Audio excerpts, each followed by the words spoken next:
What's up YouTube, this is Yoshi. As usual, I'm Max bringing you more Let's Play Asagao Academy Normal Boots Club. Last time, we went on a date with John, and it was like an actual date, not just going to that fair or something. We went on a date, and then he was being stereotypical because he didn't know what to do. And in the end, he gave us a necklace and freaked out because we started crying, and now we're here talking to Mai. Oh hey, back already? Yeah, I am. What? Nice necklace. John give that to you? I nodded, then took Mai's hands. Mai, I know John can mess up sometimes, but he's really just the sweetest, most considerate guy in the world. Are we talking about the same John here? I pulled away from her, chuckling lightly. It's weird, Mai. Sometimes John can be such a buffoon, saying the wrong thing at precisely the wrong time, completely ignorant of what you should never say to a girl. But then the other half of the time, he can be super sensitive and understand what someone's going through without them even needing to say anything. I shrugged. I just don't get it. But you like it! Of course I like it. Well, good. You were so sad the other day, I was real worried. Actually, I was so caught up in the date that I completely forgot about Mr. Bunny, too. Mr. Bunny? I glanced around my bed, looking for the tattered eye patch. I never introduced Mai to him, which was kind of sad. Where was it? Oh, what's happening? Where was it? I dug through the covers of my bed, then under the pillow, then inside the pillow, then under the bed, then between the bed and the wall. I flung the blankets off, scanning the floor as I shook them out. What's going on? Where is it? Where's my Mr. Bunny? What? What? There was an eye patch with a button on it. It was fabric, and it was Mr. Bunny, or what was left of him, and it... You threw it out, didn't you? Mai shifted uncomfortably, and I stopped mid-sentence. You... I thought it was trash, so I threw it out while we were cleaning up. I dashed out to the back of Primrose, straight to the dumpsters. The cool air chilled my skin, but I barely noticed it. Pulling open the lid of the first dumpster, I lifted myself up over the edge and was about to jump in when... Hana, stop! The trash gets picked up Sunday mornings. Mr. Bunny is gone. I stopped, hanging half out of the dumpster. The smell of rotten milk and old bits of food wafted into my face. Slowly, I lowered myself back down to the ground. Sorry. I'm really sorry. I didn't know. If I'd known, I would have never done it. No. No, it's okay. It's okay. I forgive you. You do? I nodded. After all, I had real friends now. I didn't need to rely on Mr. Bunny anymore. I'm okay. I'll be fine. Mai searched my face. Then she grabbed hold of my hand. Come on, let's go back inside. It's Sunday night after all. We should have some fun. Ow! I know! Can you believe that? She says, I love you, and he says, I know! What the hell? I kind of like it. I think it makes sense. No! No, it just makes him a dick. This is why Luke is way better, and he should have gotten the girl. They're siblings. Yeah, but they weren't at first. They could have... What? They're siblings, Mai. What the hell is wrong with you? I'm just saying that I think Luke's sexiness goes way unappreciated just because he's... I can't believe you're vouching for incest. They did it in Clueless, too. Get out of my face. Okay, so that was an argument then. Great.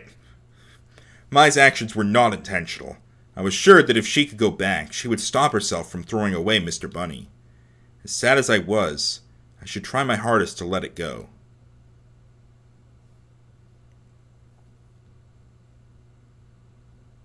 Oh! Chapter 4! With Shocked John. Now say, Romeo. John held a small chunk of a cracker before the new Jacques, who twitched his head from side to side. Romeo. Come on now, I know you can do it. Romeo. New Jacques blinked at John. John dragged his hand through his hair. He'd been at this for the last 3 hours, all just trying to teach Jacques the word Romeo. It apparently took him the first 2 hours just to get Jacques to hold still on command, and now John was stuck on the very first word Juliet should know in the play.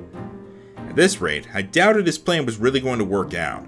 If Jacques couldn't learn the word Romeo, how was he going to learn wherefore, or forsooth, or bane?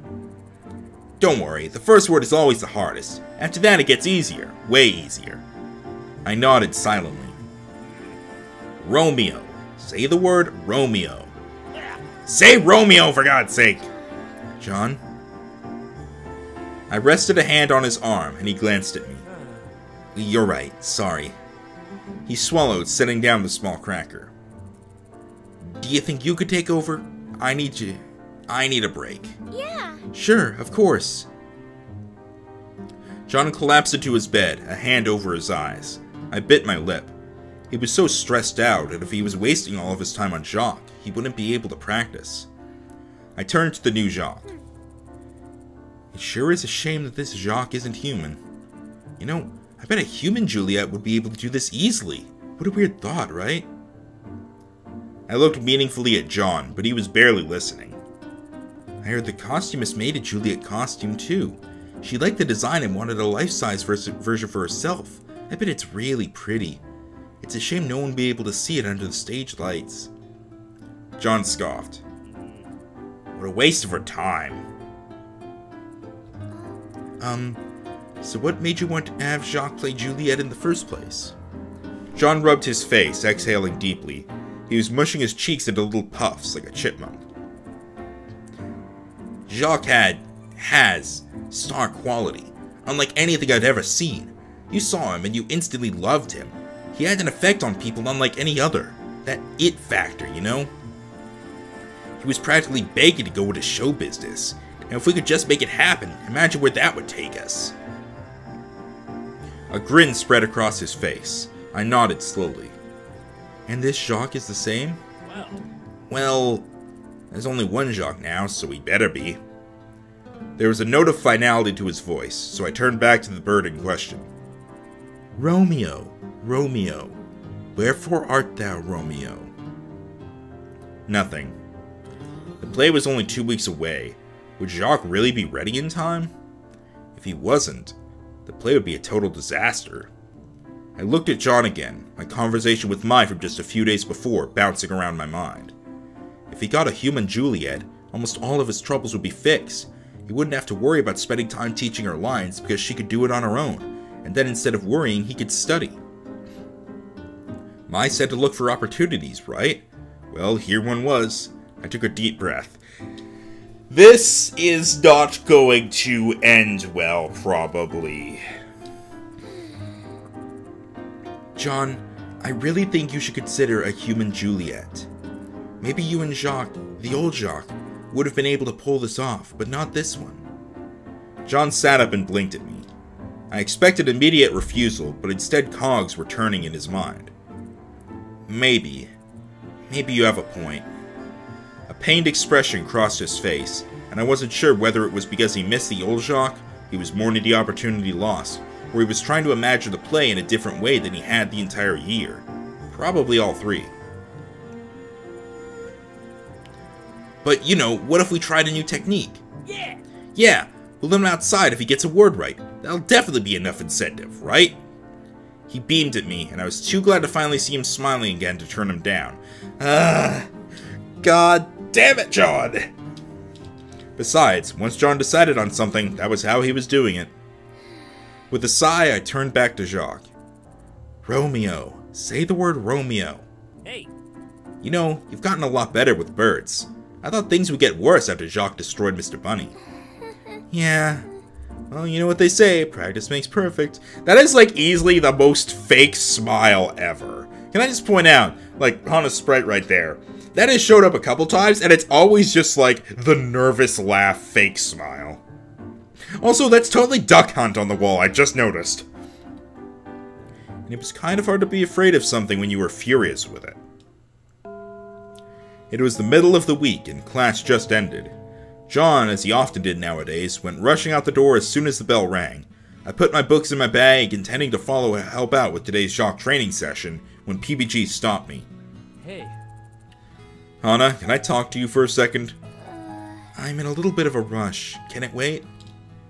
I moved a step past him, but PBG threw out an arm to stop me. I don't think it can, but let's not talk here.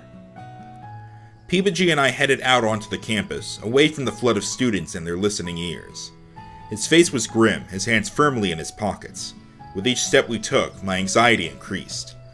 What was so wrong that PBG had to talk to me about it? It wasn't until we got to the soccer field, nearly empty considering it was just after class, that PBG finally told me what was on his mind. Is John okay? What? What? What makes you ask something like that? He gave me a look, one that said, I'm not stupid, that's what. I sighed. I know John's been struggling since Jacques left, but now there's a new Jacques?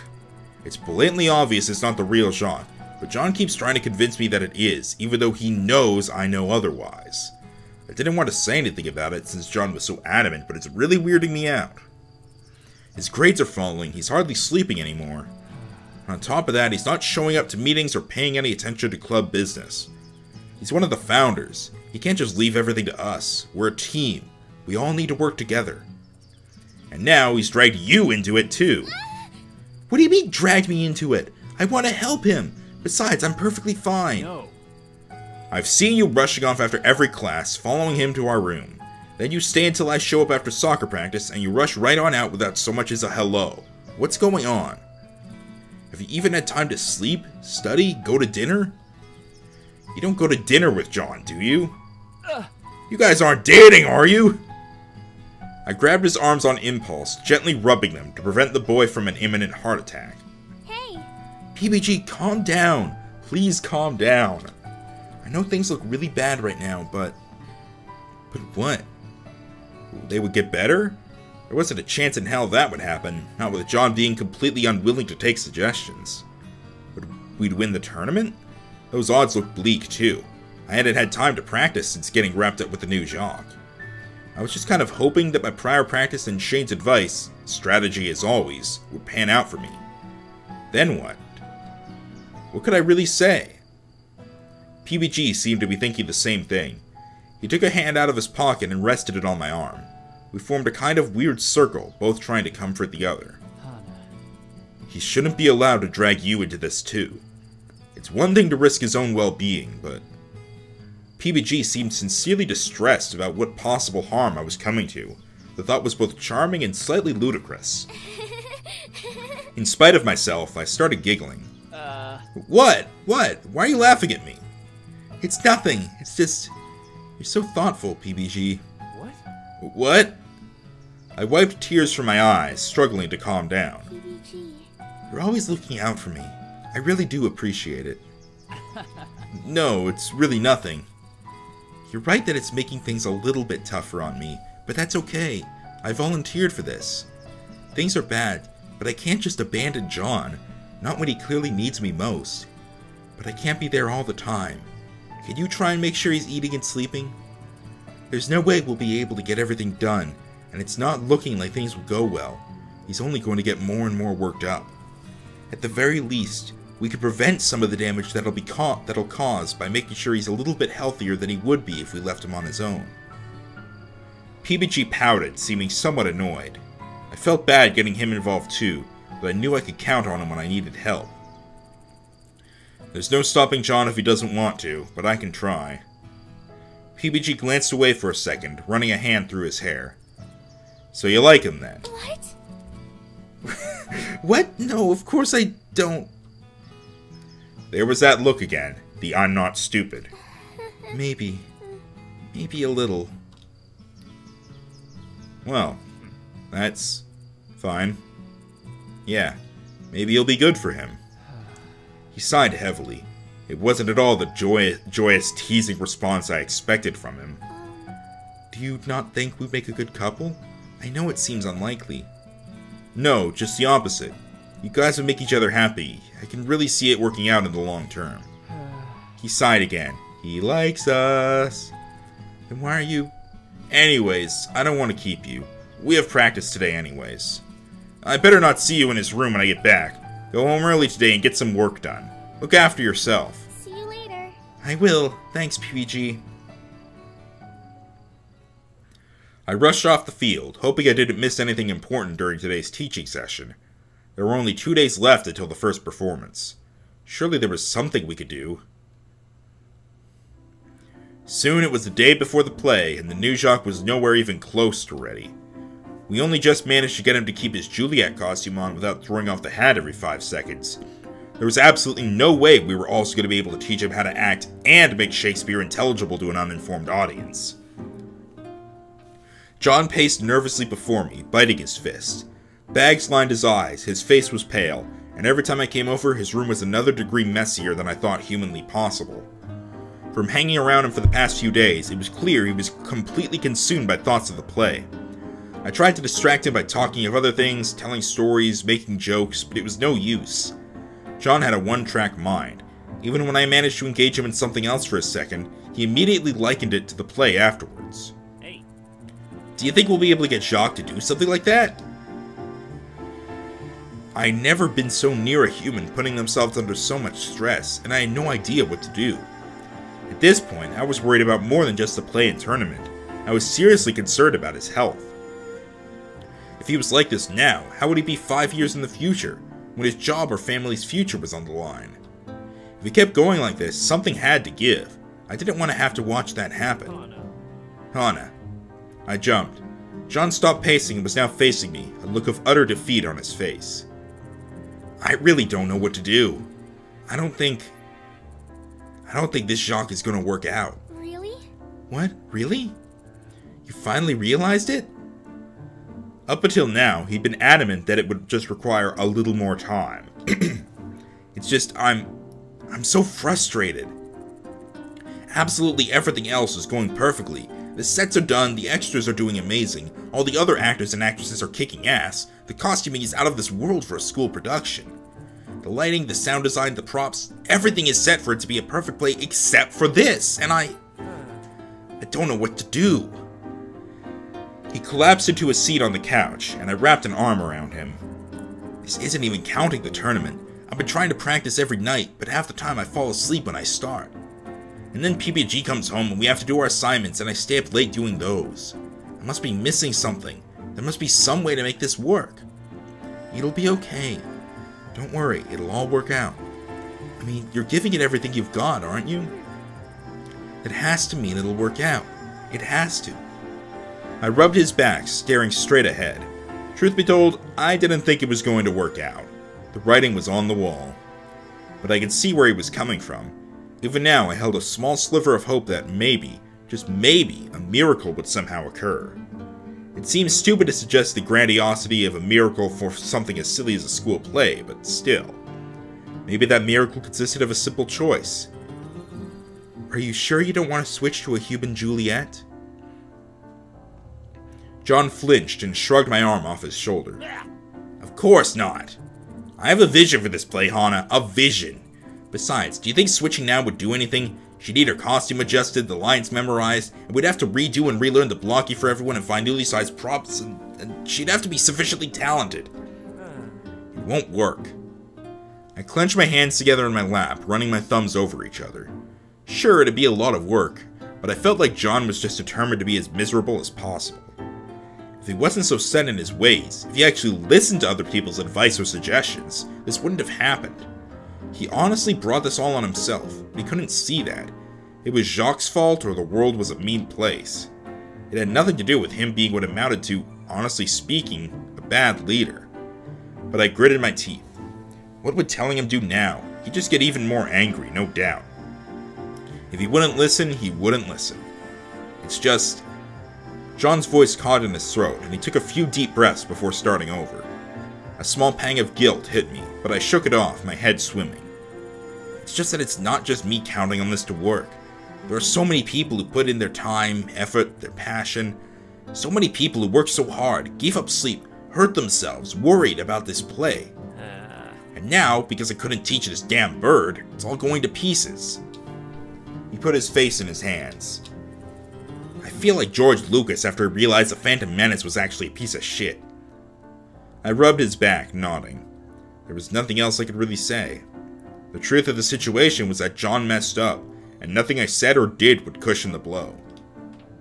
John was in charge of the entire play. If something went wrong, he was by virtue of that position at least partially at fault, for he made the decision to do that thing or trust that person somewhere down the line. It won't be as bad as you're imagining, I'm sure. That, at least, was something I could truthfully say. John shook his head again, then wrapped his arms around me and buried his face in my shoulder. I stroked his hair, and we sat like that in silence. It was all we could do.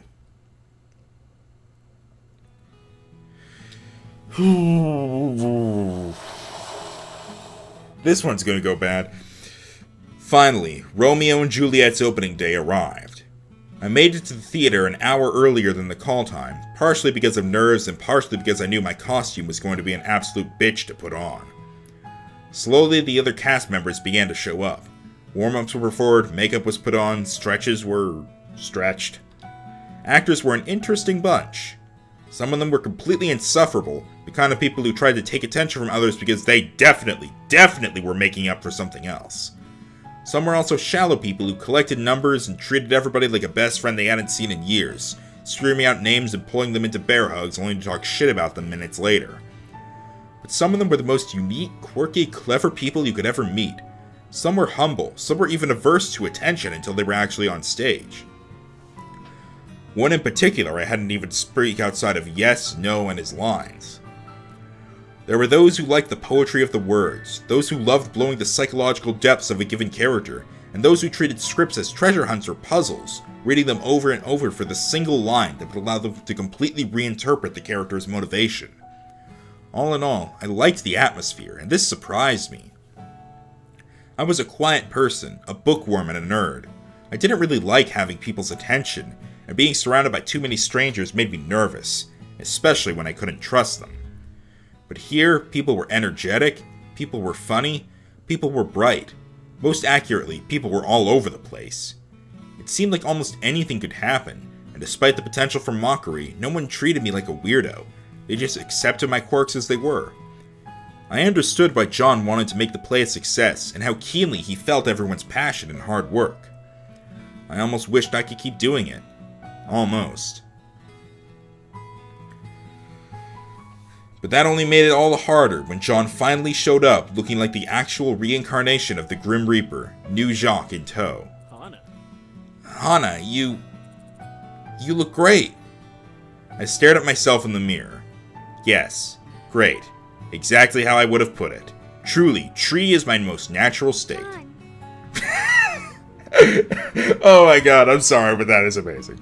Thanks, John. Really. The leaves are almost overlapping the words. I'm honored to have the chance to play the part of Tree. Even though it was awkward to have swords flying in front of my face and people making out at my feet. How do you think things are going to go? You feeling okay?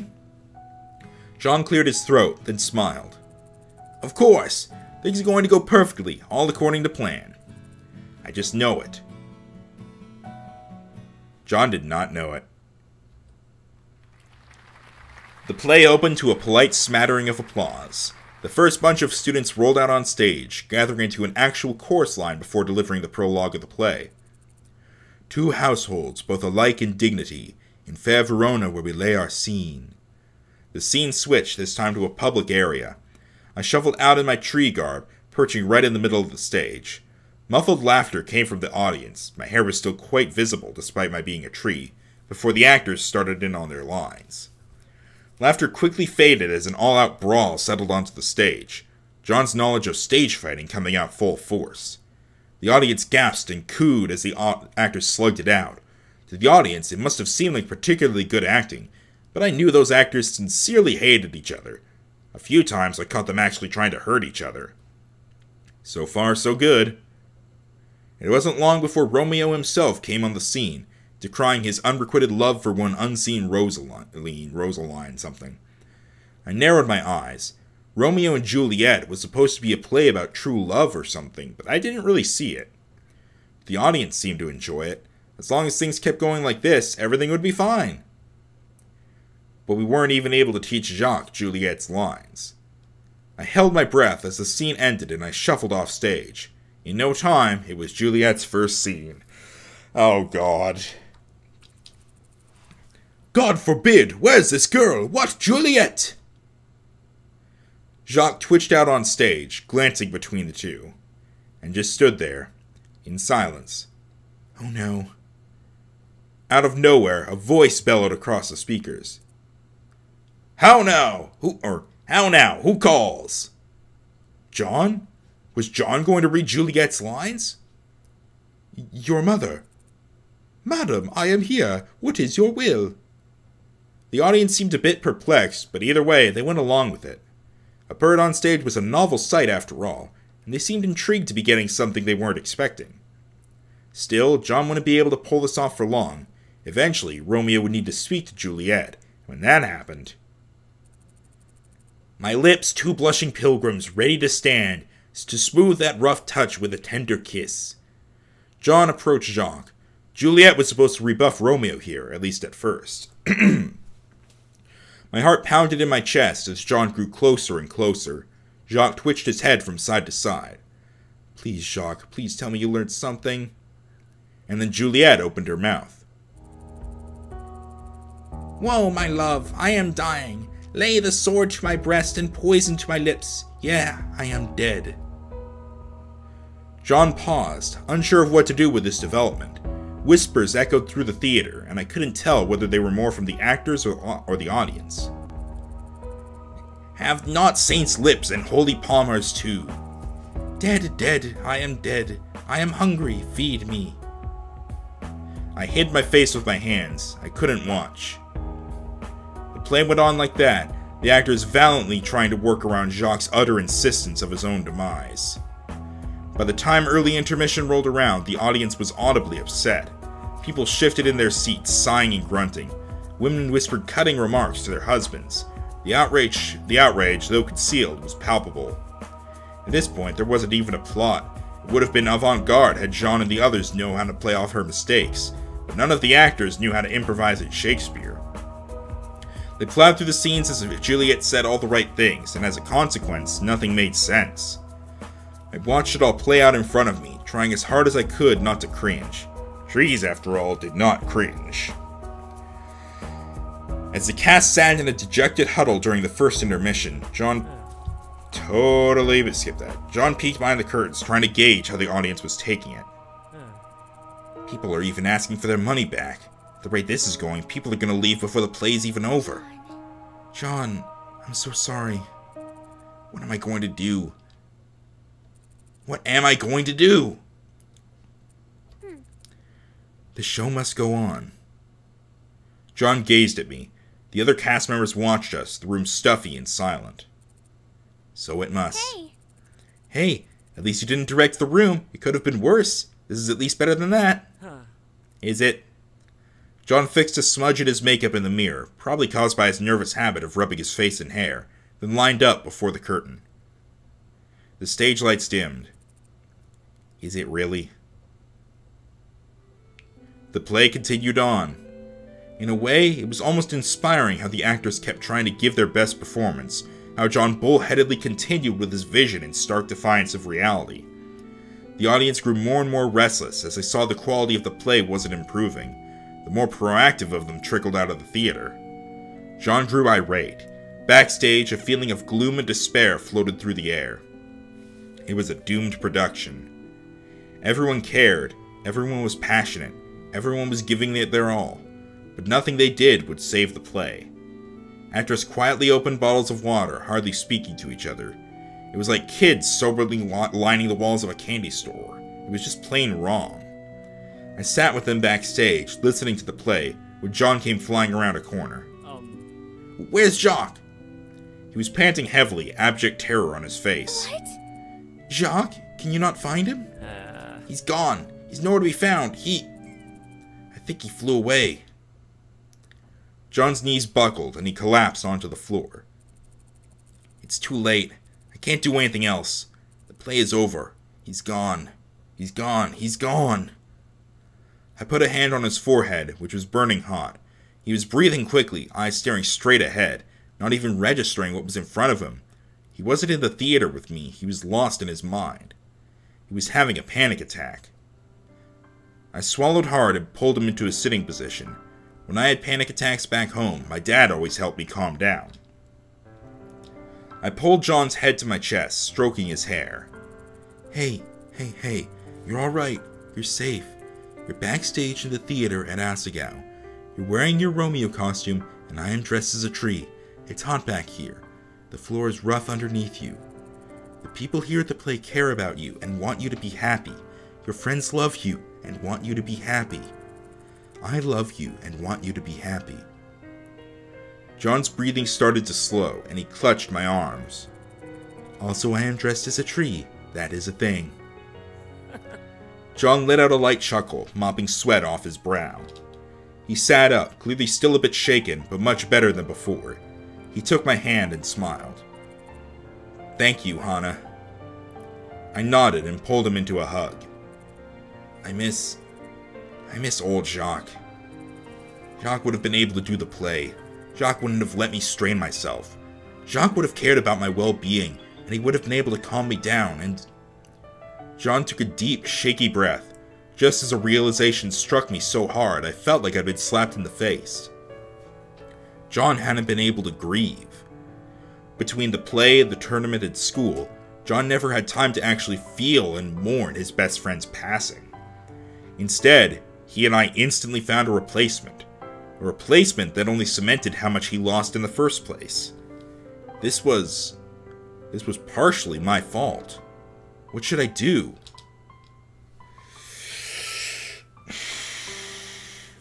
This is a question we're going to answer in the next episode, because we're actually running long as it is. So, I have been a tree, and we'll see you next time when we figure out what happens with John and Jacques and the play, and me being a tree and all that.